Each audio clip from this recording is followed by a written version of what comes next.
This is the topsoil on which our life depends. It is the end result of the first three links in the chain of life. Nature's raw materials, the sun's energy, the chlorophyll in the plants. Although plants and animals are supported by topsoil, they also depend upon each other. Furthermore, their well-being depends upon the organization and balance of the entire living community. That community is made up not only of the plants and animals themselves, but also their environments, soil and water. We are now going to see how this community is organized and how each member contributes to the whole.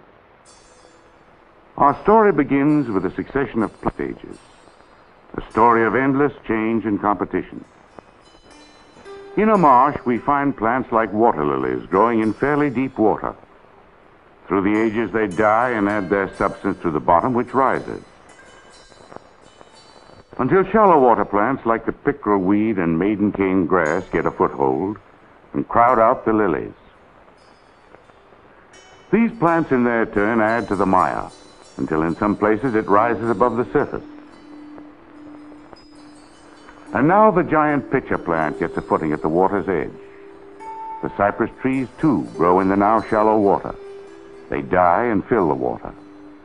Birds and wind bring in the seeds of other forest plants. And trees better adapted to drier ground come in to crowd the cypress out. Here a bay tree forces its way up through the cypress. It is one of the so-called climax species that form the permanent forest. From a water lily to a forest, each plant in turn having played its part in building a coordinated community. But these developments could never have taken place without the services of insects and other creatures to keep the community in a working balance. This caterpillar, for instance, eating a leaf, will soon become a butterfly to carry pollen to fertilize the blossom, so making life possible for the plant. In feeding the caterpillar, the plant is raising its own caretaker. In fertilizing the plant, the butterfly is providing its own food. But these insects, unless controlled, would multiply enormously and kill off the very plants that feed them. So nature must strike a balance. Now the multiplying insects furnish an increasing food supply for predators and parasites, for insects, birds, and other creatures. Animals like this white-footed mouse eating an insect cocoon. But these controlling animals will in their turn increase until their appetites outrun the multiplying insects. So once again, nature takes a hand, and other predators like hawks and owls in turn control them. So to prosper, nature must achieve a balance. And upon the perfection of this balance depends the amount of life the land and water can support. For these same principles of interdependence also apply to life in the water. These are bream. Their existence depends on microscopic plants and animals called plankton. But plankton can live only in clear water that admits sunlight. Silt washing off eroded hillsides fouls the rivers and the lakes they feed. So in the final analysis, the welfare of the bream in the pond depends upon the condition of the surrounding land. If there are many water birds around the pond, their droppings will fertilize the water, increasing its capacity to raise plankton upon which the fish feed. But these well-fed bream are in danger. They are increasing beyond the capacity of the pond to support them.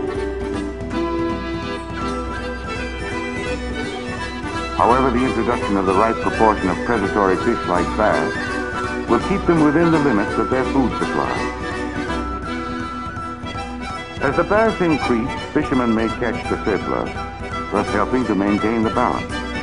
But they must always leave enough bass to hold the bream in check.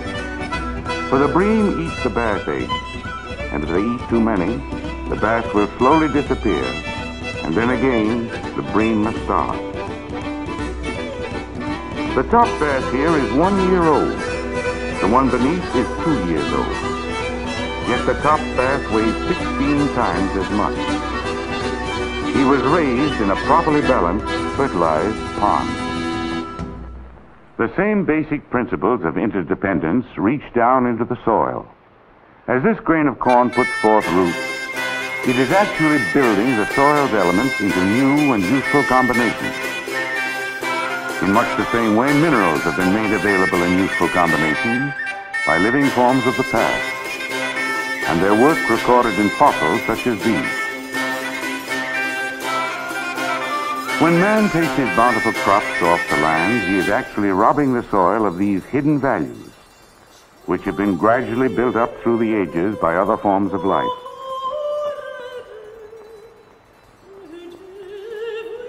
We can sometimes replenish the soil by adding proper fertilizer. But the minerals we dig up for this purpose cost our farmers millions of dollars each year.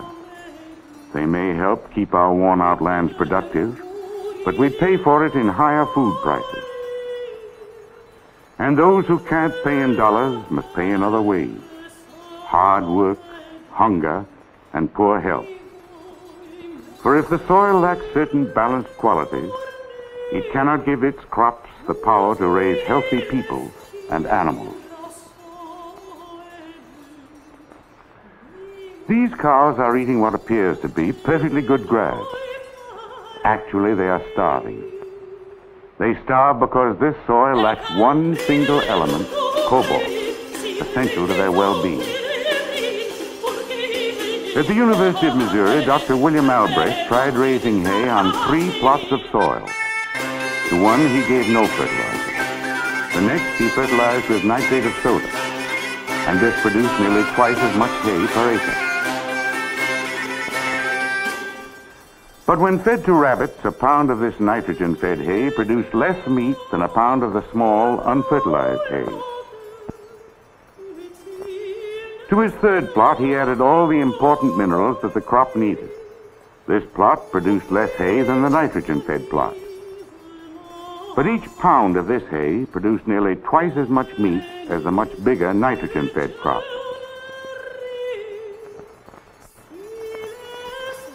In another test, 2 lots of hay were raised, one on soil deficient in lime, the other receiving plenty of lime.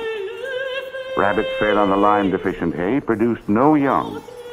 Those on the well-limed hay raised normal families. Then the hay food was switched. The formerly productive rabbits raised no more young, while the formerly unproductive rabbits now began to raise normal families. The quality of the animals obviously depended on the quality of the soil. Now we see the true meaning and need for conservation. In order to prosper, nature must achieve a balanced community. And upon the perfection of this balance depends the amount of life that the land or water can support. In other words, the carrying capacity of the land. Only so long as we work in harmony with nature's laws may we continue to reap a bountiful harvest. Who shall have the right to disregard these laws? Who shall have the right to misuse this vital earth?